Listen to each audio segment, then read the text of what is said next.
So, a part of the listening and speaking with this group, I have the promoting oral language development.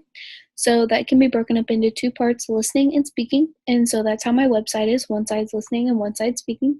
On the listening side, I talk about total physical response, or TPR for short. I talk about listening comprehension and task, and I talk about listening centers. On this side, you can see two different pictures. One is under the TPR, where the child says, I like to jump, and then they jump. And another one is shows you kind of what a listening center would look like, and it has two students listening to an iPod with the hard copy of the book in front of them. On the speaking side, I talk about oral retellings, songs and chants, oral representations, and minimal pairs.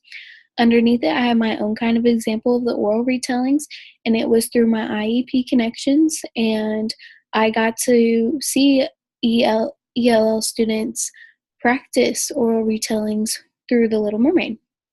And underneath all of that, I have activities that can promote oral language, and I got these from an article website that has a whole bunch of activities you can do in your classroom. So the couple that I did was action routines, which is like head, shoulder, knees, and toes, or Simon Says. This is part of the TPR.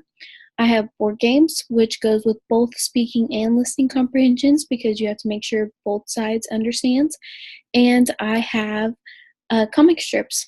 This goes with oral representation because the student gets to create their own comic strips and then they get to share it with the class.